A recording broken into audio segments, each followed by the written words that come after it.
Hi everyone, welcome to Sports Insider. I'm Dan Labbe, joined by Chris Fedor. Bud Shaw will join us a little later in the show. We're going to talk Browns, Broncos, get ready for the return of TJ Ward with Mary Kay Cabot. We'll talk Cavaliers as well as their preseason continues with Chris Haynes. And then we have a special guest, Dr. Matthew Wilson from Stetson University. We're going to talk a little FanDuel and DraftKings with him. They've certainly been in the news recently. So we'll talk to him a little bit about that, but let's get right to it. Let's bring in our Browns beat reporter, Mary Kay Cabot. Joining us via phone. Mary Kay, how are you? I'm fine, guys. How you doing? Doing well. Mary Kay, TJ Ward, we got to hear from him yesterday in a conference call, and it was kind of enlightening. He basically said that the Browns, if they made him an offer, it wasn't really a good enough offer for his agents to show to him. Do you think the Browns made any sort of real effort to keep TJ Ward? No, I don't think so. I mean, I think, there are always those discussions, before you hit free agency. So they did have some conversations, but there was nothing that you would be able to call a concrete offer. And TJ was very adamant about that. Right after he signed with the Broncos, he tweeted out there, they did not make me an offer point blank, go Broncos, and there it is. So let's call that one a no. Do the Browns miss him, Mary Kay? I kind of think they do. I do agree that, you need to keep your own talent. Mm-hmm. You need to bring your guy. You need to draft well, and then you need to hang on to your guys for so many different reasons. I mean, TJ wanted to be here to try to turn this thing around with Joe Hayden.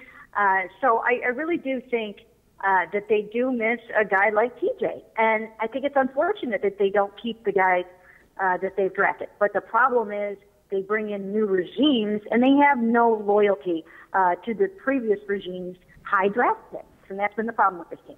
Yeah, Mary Kay, it's interesting you bring that up because, look, we all know this team has had a lot of trouble with drafts, and in the last couple of years we've seen TJ Ward, a guy they drafted, gone, Jabal Sheard, gone. How can you sustain anything if you're doing that? Well, you really can't. So, I mean, when you couple that with, not keeping your homegrown guys, and then drafting very, very poorly, especially in the first round, that's a recipe for disaster. Then you're spinning your wheels and you're having to come up with the guys like, K1 Williams and Taylor Gabriel and guys like that that are undrafted because, you're just not drafting well. And that's been a huge problem. I mean, I looked back to this past game, and, I mean, boy, they could just have a whole little section over there on the bench for the first-round picks that really aren't playing. I mean, you're talking about, Johnny, Justin, Barkevius Mingo. I mean, there is just no way that you can sustain or even acquire success with that kind of track record.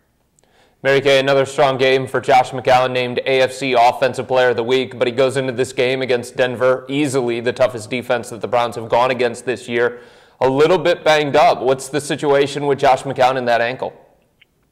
Well, I watched him very closely in the very short period of time that we're allowed to watch practice, which is only about 15 minutes or so, and he was moving around on that ankle absolutely fine yesterday. You would never have known that there was an issue. However, for him to even say that it's sore at all, and for Mike Pettin to say that it's sore, and for them to have him limited in practice, maybe there's a tiny, tiny bit of gamesmanship there. But, for them to say that at all, I think it's, somewhat significant because Josh McCown is such a tough guy. I mean, we have seen now, I watched that hand closely before the San Diego game, and it really did. It looked like a blowfish. It was huge. And, he had no qualms about playing with that. He never wanted to come out with a concussion, never wanted to stay out for a game with a concussion. So if he's even saying at all that it's sore, I think it's significant. And, boy, you've got to be at your absolute 100% best to try to deal with the Von Millers and maybe even the DeMarcus Wares. Mary Kay, you just mentioned it. How do the Browns deal with this Broncos pass rush? It's really kind of what makes this defense go. Well, you know what? That's going to be probably, I don't know, maybe the number one thing to look at in this game. How does that offensive line handle, Von Miller, Shane Ray, possibly DeMarcus Ware, and then, then they'll be blitzing TJ Ward and things like that too. So they have 22 sacks. That's number one in the NFL. They have that for a reason. And this is going to be a tremendous challenge. I mean, last week, Josh McCown was sacked 4 times, and, we weren't even talking. They were without Terrell Suggs, and then Elvis Dumerville left that game. So you're not talking about, a great pass rush last week, and they were still sort of vulnerable to it. Josh is going to have to get rid of the ball quickly. He's going to have to learn to see another down in this game. He is not going to be able to hang on and look for the perfect play. Mary Kay, what can the Browns do to get the running game going? It seems like it still remains a problem. They got it going a little bit in the fourth quarter overtime there when they had to move the chains, when they had to get in third and manageable. But what can they do to remedy this running game problem that they've had pretty much all year? Well, you know what? I actually don't know if they're overly worried about it too much because they're kind of using the shorter passing game as their running game in some respects. So I don't, just knowing what I've seen from Flip so far, John DeFilippo, the OC, I don't know that he's going to beat his head against the wall trying to run the ball. We didn't see them do that in Baltimore. I don't know that we'll see them do that against Denver. If it's not working, they're not going to try too hard to stick with it. They're going to find a way to move the ball. And obviously they were able to move the ball last week when they were taking away the run. So, again, I think you'll see different ways of moving the ball. I don't necessarily think that they'll ground and pound it out. Mary Kay, moving to the other side of the football, Danny Shelton, he hasn't had that much of an impact this season. We finally saw him against Baltimore bust into the backfield to make at least one play, but then he had two pretty ugly penalties as well that Mike Pettin called him out on Monday. Where is Danny Shelton right now, do you think? Well, he's having his rookie ups and downs for sure. And those are the kinds of things that you would expect from a rookie. But, they wanted him to pop last season. They asked him to make an impact. And, again, he made the wrong kind of an impact a couple of times. Sometimes you get a little over your head and out of your game if you're trying to press and do too much and show up on film and all those kinds of things.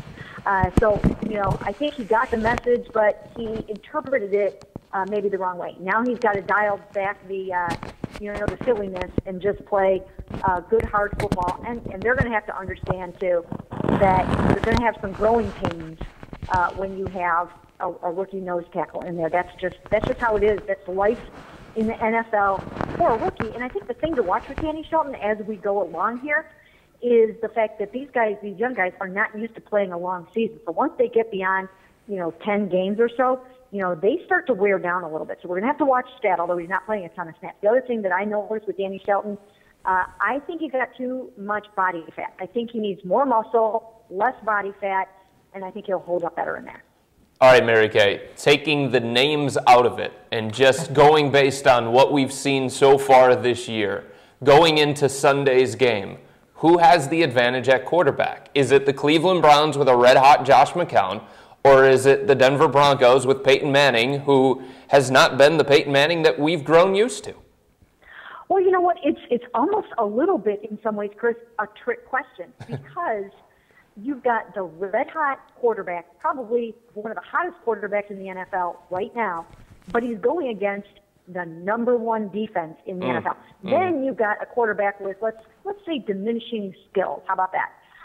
You've got a quarterback on the other side of the ball, diminishing skills, future Hall of Famer, but he's going against a bad defense. So it's not an apples-to-apples comparison, and I'm actually probably going to explore that whole thing for Sunday's paper because that's what I find so interesting about this game. It's not like Peyton and Josh are both going up against these great defenses and who's going to prevail. It's just a matter of, it's just an intriguing way to look at the game, and I don't know. I'm having a hard time trying to figure out what I think is going to happen with the outcome. All right, Mary Kay Cabot, our Browns beat reporter. Thanks for the time, Mary Kay. Thank you, guys. It's a really interesting question. I actually, I did the Browns-Broncos preview earlier this week. Yep. And I pick an edge in each position. Believe it or not, I picked even at quarterback. I kind of wanted to give Josh the edge, but I still think Peyton Manning has the smarts. That's kind of where he catches up, I think. The arm's not there, but, man, he can still pick apart a defense with his brain. Yeah, I mean, that's where he's had to transition his game to. Remember those commercials about Peyton Manning? It was all about laser rocket arm. No. Now it's wobbly duck arm. But you're right. It's from the neck up, and that's where he's going to try and attack the defense. And I think it's going to be very, very interesting to see what's going to happen on Sunday and how Peyton's going to bounce back from last week's game. He wasn't very good last week. The thing that he has on his side, I think, that has given the Browns some issues this year, he has wide receivers that can win one-on-one. The Browns' 2 wins so far this year against Tennessee and last week, the Baltimore Ravens. Those 2 teams did not have wide receivers that were capable of winning the one-on-one matchups, which made the Browns defense look a little bit better. All right, let's go ahead and switch gears and let's talk a little Cavaliers preseason basketball. We'll bring in our Cavs beat reporter, Chris Haynes. Chris, how are you? I'm doing fine, guys. All right, Chris, let's get to it with the Cavs. LeBron James not going to play tonight, correct? That is correct. And he is, for the first time in a while, he's the only guy that we know of as of now that is not playing tonight. J.R. Smith is expected to return, as well as Timothy Hardaway. Chris, when you look at what the starting lineup is expected to be on opening night against Chicago and what the Cavs have done so far this preseason, they haven't had that lineup together in a preseason game yet. And part of that is because Kevin Love's debut has been pushed back to maybe Sunday against Toronto. Is there enough time for these guys, and there are some new faces here in this starting lineup, to get the camaraderie and the chemistry that they need from opening tip against Chicago? Yeah, I think there'll be enough time. When the preseason is over, they'll have a little over a week before the regular season starts. And so they'll have practice time. But as far as those game repetitions and playing against other teams, the schedule had a lot more to do with why Coach Black wasn't able to put those guys out there. Just, having 6 of those 7 games being back-to-back sets, and you just can't risk having LeBron, Mo, and all those JR, all those guys out there for most of that time span. So this schedule was very tricky, for them to get their preparation in and get their timing right. And they're going to have to utilize that practice time after the preseason to get to that point. And I think it'll be enough time for that. Chris, going back to LeBron James, he is a slight favorite to win the MVP award this year. Do you think it's an award that he can or should win this season? It's going to depend on the record. It's going to depend on how quick it starts to get up. Obviously, that wasn't the case last year. They got off to a 4 start last year, and LeBron James came back, after that 2-week hiatus, and he was LeBron James of old. I just think I wouldn't put LeBron that high. I think if everything goes as planned, they want to give Kevin Love a much more bigger role. LeBron James with Richard Jefferson added to the roster is expected to play the fewest minutes he's ever had in his career. And so if you add all the bigger roles, Kyrie Irving is still emerging. Hopefully he's still back to form when he gets back. I just think this will be a season where his role will be diminished, for the good, because you want him full health in the postseason. I just don't think his diminished role and his diminished minutes will equate to winning another MVP award this year. I could be wrong. He's still LeBron James, so we'll see what happens. Chris, you bring up Kyrie Irving. If it was like a baby pool, and you had to pick a date of when you expect Kyrie to make his debut with this team, and he's not practicing, he's not really doing a lot when it comes to getting ready for the regular season, what date would you pick for Kyrie? I would pick probably around, but that's really truly Joe Vard yelling. It's not a video bomb. He's doing a phone interview bomb. The date I will present will probably be around December 5th, somewhere around that area. Obviously, I reported, during the summer that I was hearing that Kyrie would not be available opening night, and Cavaliers later confirmed that. And I was hearing that he can possibly extend all the way to January 1st. Mm-hmm. But if you're asking me, I think somewhere around December 5th. I know the Cavaliers, they're hoping that, it's not a plan, but they're hoping that Kyrie can be a full go in practice mid-November. Mm-hmm. So, if that's the plan, if that's the hope, if Kyrie can do that, I think you would give him probably another 2 weeks to see, if he can get up to game for him. Chris, a guy that a lot of people are curious about, Sasha Cowan. What have you thought of him? Is he a guy that can contribute for this team? In what way? Can he give them some meaningful minutes, whatever the word "some" means? Every night? Guys, I'm not. I love him. I love him as a person. Real great, really great human being. It's going to take some time. It's going to take some time for him to get the feel of the game, to try to understand the rules and regulations of moving screen. You see, he got called for a lot of screens the other night. So go on, guys.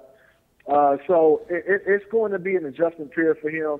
He's not that athletic. He's more athletic than I thought, but he's not that athletic, and he has trouble finishing around the rim. With all that being said, the guy is a workhorse. When you see him out there, he's giving maximum effort.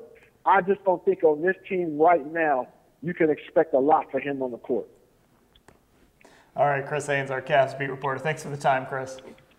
Anytime, guys. Take care. It's not a ringing endorsement of Mr. Cowan. Well, here's the good news, Dan. The good news is at the beginning of the year anyway, they're not going to need a lot from him. Yeah. It's funny because I think some people are looking at him and they're expecting a little bit more because of the Tristan Thompson situation. I look at Sasha Cowan similar to the way that I looked at Kendrick Perkins last year. A big body, that extra guy coming off the bench, 6 fouls, toughness, rebounding, setting hard screens, things along those lines. But you have Anderson Varejao back coming off the Achilles, and David Blatt even said the other day, he's surprised at how well Andy has played. He's going to slide into that primary backup center spot. So you don't need Cowan to be anything more than maybe your 3rd center, or in this case, your 5th big. All right, let's go ahead and bring in our special guest for this week. He's from Stetson University, Dr. Matthew Wilson, an assistant professor. He's going to talk to us a little bit about the phenomenon that everyone who has watched any sort of sports over the last probably 2 to 3 months has just been bombarded with daily fantasy football. Thanks for joining us, Dr. Wilson. My pleasure, fellas. Glad to be here. Okay, so let's get right to it. There's there's DraftKings, yes. There's FanDuel, there's there's a couple other sites out there as well. These companies have pretty much put together a blitz of advertising and they're trying to get their message out there. Let's just start here. Where is their money coming from, aside from people paying to play these games? Well, I think it's been interesting to see, and there's been a lot of articles written on this, fellas, that they've gone out and had some real venture capital rounds, and they've received significant investment from, again, venture capitalists, and I believe also even leagues, according to the Sport Business Journal, the Major League Baseball has also invested in them. So obviously, from a business standpoint, there are people out there that are seeing the bigger picture and deeming that, their monies inside of these in these businesses are worthwhile. Dr. Wilson, when you first heard the rumblings that they were going to start something, a daily fantasy thing, and it was going to be DraftKings and FanDuel, what was your initial reaction when hearing that? Well, think about it. As a former baseball player, so if you tend to look at a Major League Baseball, it's a long season, 162 games. And, fantasy sports in general over the years here, ever since they started way back, I believe, in the 70s, they've usually been something along the lines of an entire season. Well, when you start looking at how the model is set up, where they're offering daily fantasy leagues, I can see where it can be enticing to the individual, especially, bringing popularity to the sport of baseball, because now you're not having to wait to the end of the season if you are in your own friend's league to declare a champion. Here you are at the end of the business day, essentially the end of the season day. You're going to know where you stand and whether there will be a payout financially or not. So I can see where it could be attractive to fantasy sport players. Now, this is a mostly unregulated industry as well, correct?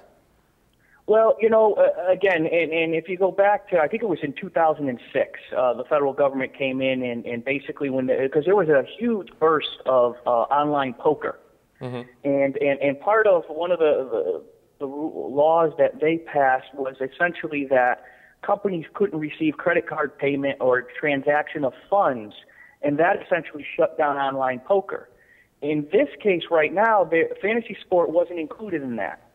And so, honestly, the people that run FanDuels, the people that run DraftKings, Yahoo has a daily fantasy. Yep. I know Dyson now is endorsing another daily fantasy site.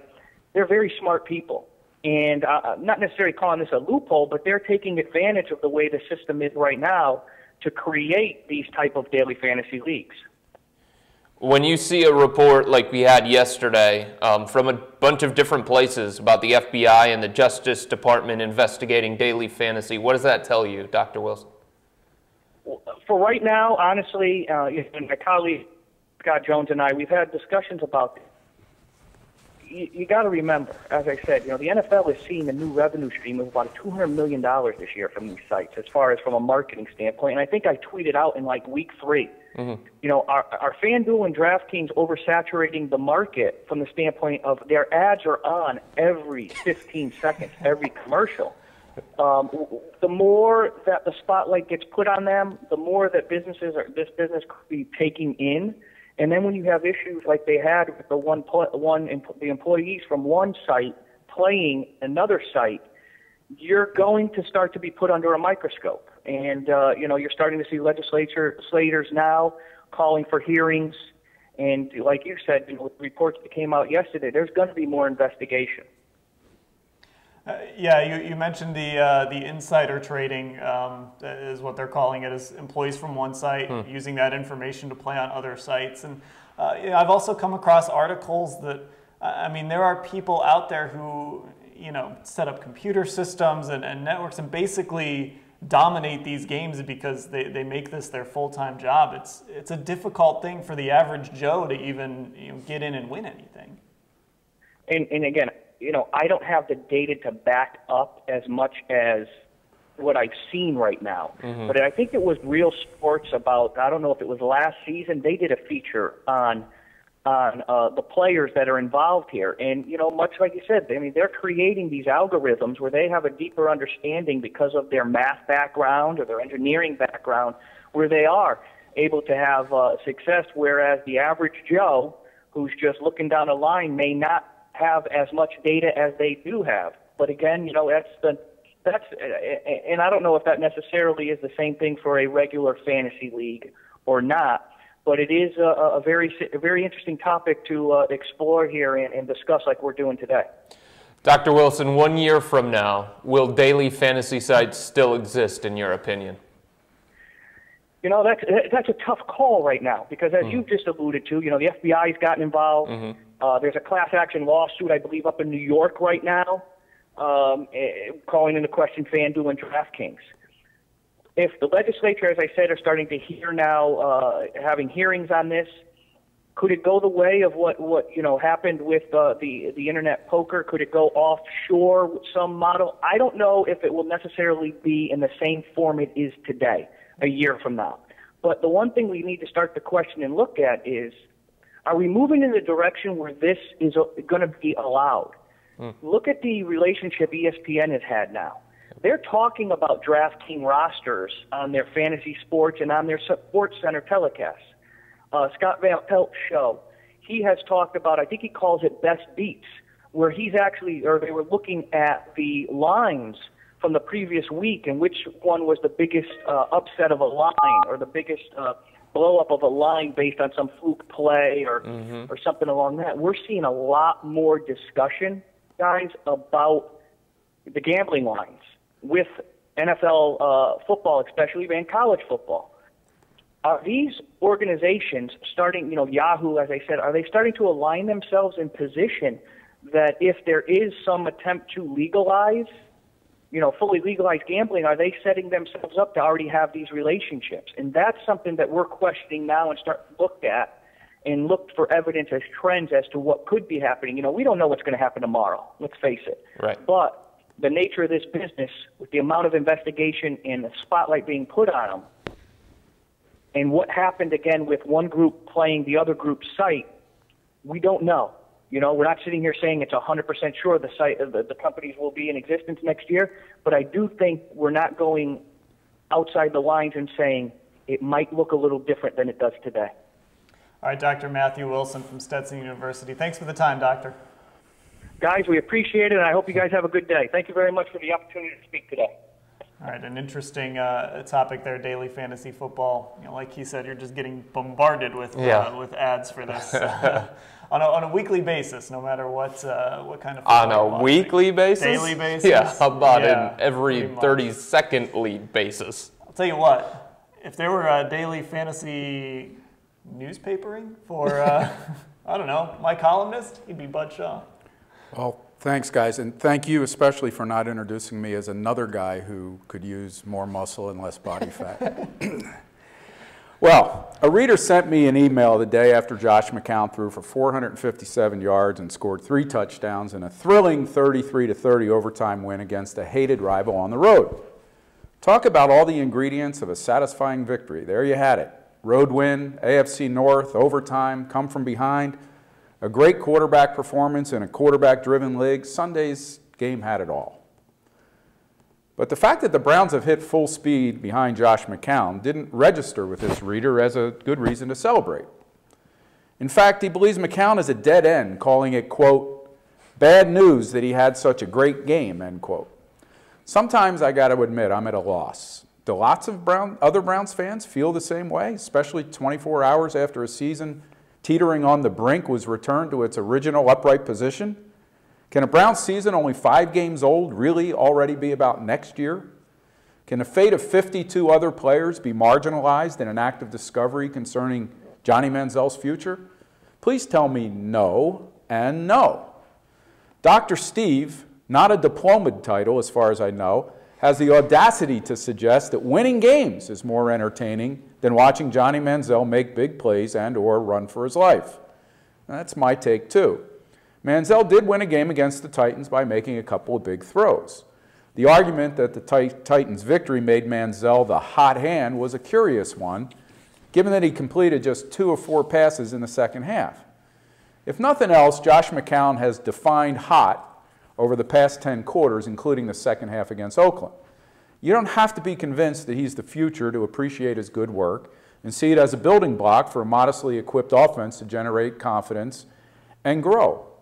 Teams can develop by winning games in a division, by establishing playmakers, by taking care of the home field advantage.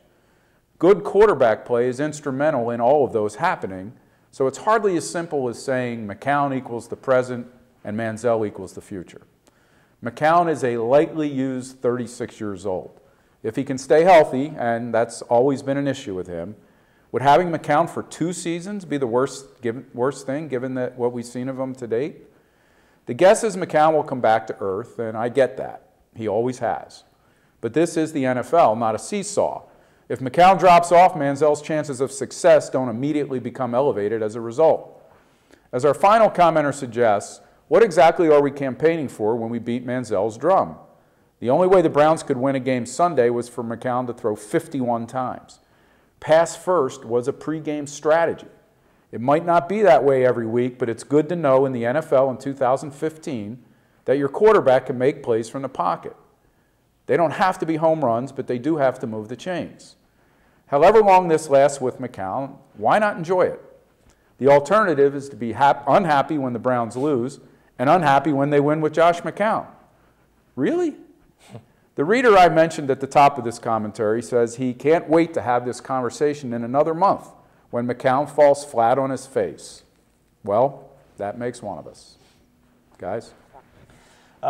Mike Pettin during training camp, one of my favorite lines from him. He compared Josh McCown to an old car that had just been sitting in a garage. Yeah, a little old lady uses it to drive to this grocery store. And of course, it breaks down on the way to the grocery store sometimes. But when was the last time you guys enjoyed watching Browns football as much as you have the last couple of weeks? It's a great call. It's looked like something close to real football. You know what my answer is? 2007, when the Browns were lighting up the scoreboard. Look, I get all of this defense and toughness and running game, and hey, that's how the old Browns were back in the 60s and back in the 70s. Look, this is fun, man. Scoring 30 a week, seeing Josh McCown go throw for throw against Phillip Rivers and maybe have to do the same thing this weekend against Peyton Manning. That's fun football to me, and that's the only time that the Browns in the last 15 years have been exciting and they've won double-digit games. It's with that kind of offense. That's what you need nowadays. Yeah, and the only bad thing about McCown coming in was, his performance hadn't been great. The guy himself, he's easy to root for. Yeah, I would agree with that. If he can have half a season like this, yeah. I don't know, maybe he ends up having a full season, not throwing for 300 yards a game, but, of competent quarterback play, you want to see that out of a guy like that. He's easy to root for. Right. He's easy to want to have success. Well, to Chris's point, and I try my best to never agree with Chris, I set out early in the week to look back at some of those exciting wins from last year. When Hoyer, rallies these guys against the Titans for a historic comeback. Most dominating win over Pittsburgh, probably at home in the history of the rivalry, or at least in a long, long time. And what I found backs up what Chris just said. You found Brian Hoyer not being very accurate in a lot of those games, throwing for a lot of yards in a couple of them, 290. 290. Josh McCown's just clearing his throat. Yeah, right, exactly. So, and listen, you don't have to think that this is going to last forever to think that this is good for this entire team, not just for answering the quarterback question. It lets you kind of look at everything else. You're getting good quarterback play. Now you can kind of stop paying attention to that, at least for a little while, and start looking at everything else on the football team. Think about this. We've played 5 games, right? Is the quarterback the biggest issue here in Cleveland? Nope. No. When's the last time you could say that? In fact, it's the most consistent element of this team. Like, that's unbelievable to think about that. All of the things that we thought going into this year.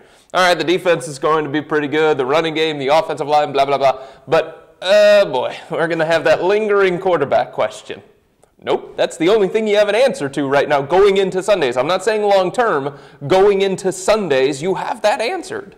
And listen, that's what this team needs to go into Sundays with chances to win games. We got to stop with this long-term stuff. All I know, Chris, is Dwayne Bowe tried to tell you all this, and you wouldn't listen. I wouldn't. I scoffed at Dwayne Bowe. I'm sorry, Dwayne. I'm still waiting for you, though, to show that you can be a playmaker and a difference maker. But you know what? 1 out of 2. We'll take that. All right. Thanks to Dr. Matthew Wilson of Stetson University for joining us. Chris Haynes and Mary Kay Cabot joined us as well. For Bud Shaw, Chris Fedor, I'm Dan Labbe. Thanks for watching.